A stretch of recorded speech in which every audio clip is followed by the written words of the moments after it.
Hey there, you guys. Welcome back. I've had a couple of you asking, well, more than a couple, a bunch of you asking about my air plant collection. As you can see, I keep my air plants now in these glass orbs. They need to be dusted. It's so dusty in new homes. I guess I can't really call my house a new home anymore. It's like 3 years old, but still. Need to get the ducts cleaned, and until the ducts get clean, it is really dusty. So anyway, these are a fantastic home for the Tillandsias in the bromeliad family. They air plants, absolutely wonderful, fun plants to grow. They don't really grow a heck of a lot, but they're definitely really interesting and fun to grow. A little crazy. So I'm going to bring you in a little bit closer. We'll look at the orbs that I have them in, and yeah, we'll check out, see how they're growing. Some of them are growing really well. Some of them have baby plants starting to grow. I want to share that with you. Yeah, really excited about these guys. So actually, before we get started, can you still see in here? What I do when I want to water these, and I usually water them about once a week, I pop them out of the little home. As you can see, I've got the aquarium right next door.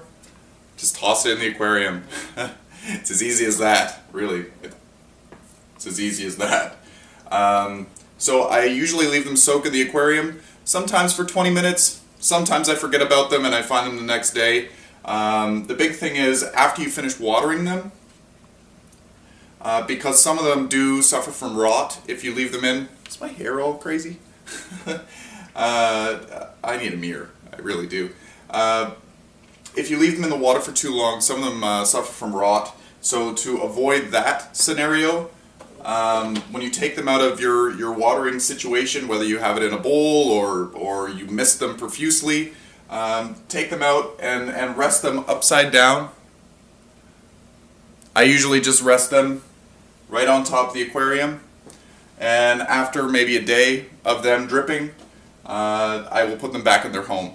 But yeah, I throw them in the aquarium, leave them for about 20 minutes to a day, and then bring them out, let them rest, put them back in their home. Anyway, let's come on in and get a little closer look here. So I'm playing with a different autofocus. Before I had it on a static autofocus, and I was noticing that it wouldn't focus in on close-ups of plants. So we'll try this out, try this different autofocus, and be mesmerized by the by the moving orbs. So as you can see, we've got the orbs here. They have air circulation. If you're finding these and you want to put air plants in them, make sure that they have a hole in the back or somewhere in it, besides this main front hole, obviously. You wanna provide really good airflow for these guys. These small ones have an air hole on this side, an air hole on this side. These ones actually link up, which is really cool. I can have a chain all the way to the floor if I wanted. And then I've got this bigger one. I found this one on sale at a store called HomeSense, and so I picked that one up. I got some of the bigger ones in here. Look at them, they're coming out, they're like bugs. really fun. Kind of creepy. So, okay, I'm going to pull all these out of their little homes, and we'll line them up on the floor, and we'll have a look at them, and check out their growth. Some of them have done well, some of them really, you won't notice any difference. But they're still a lot of fun to grow. Anyway, come on in closer. Okay, so here we go again. Again, pardon the autofocus. Again, we're trying to experiment here with the autofocus. So how many do I have? I have 1, 2, 3, 4, 5, 6 air plants at the moment. You guys were kind enough to give me names for these things, but I don't have the names in front of me, and I don't know. For those of you who know my memory is horrible. Absolutely horrible, especially for things like names. Back in the days when I was going through college for horticulture, I could have rhymed off scientific name after scientific name. I can't do that anymore. I can't remember. But anyway, I will in time make labels for these and have them just clipped to one of the leaves, and that way next time we'll do the video and I'll be able to tell you what they are. I just have to go through Facebook again where you guys rhymed off all the names, or most of the names anyway. So this one here has grown really, really well. It's not producing any offsets yet. It does have some roots growing in the bottom. I don't know if you can see the roots. Some people say to trim off the roots because they're not necessary. I say, you know what? It's growing them for a reason. We might as well leave them. Unless, of course, I didn't want them there for whatever reason. Maybe they were unsightly, maybe, I don't know, whatever. Whatever your reasons are, don't have to be justified. If you don't want them, you could take them off. They usually grow little roots in the crotch of each leaf. So that's why when you soak them, they'll get moisture in the leaf nubs, and that should sustain them just fine. But these leaves here, the really long leaves, are the new ones. And since these big leaves have come out, I've had to find different housing. As you can see, I found that larger globe for this one to go in, and that fits it all right. It still hangs out the outside. But I love the effect. I love the fact that it looks like a spider crawling out. Keep it in frame here. This one here is one of my favorites. I don't know why. Between this one and this one, they're my favorites. And this one here has a baby. I don't know whether you can see it there on camera. Right there by right here.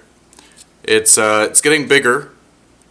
It's really, really cool. So I got this plant originally, and since then we've got this new baby one growing out here.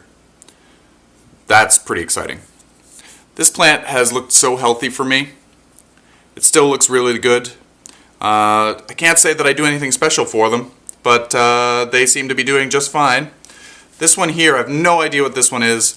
This one here gets neglected. It's the only one that doesn't fit in any of the globes. So what I generally do is I just have it on my window ledge. It's pretty cold on the window ledge, so it's not getting optimum conditions. Sometimes when I water the rest of the plants, this one gets forgotten.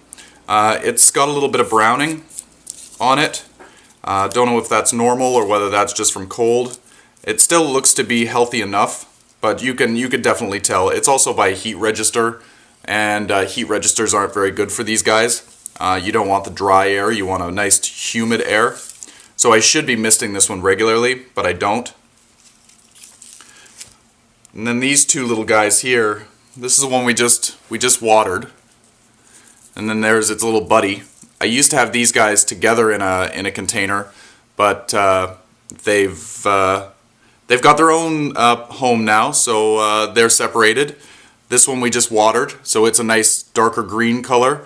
This one is a little bit lighter in color.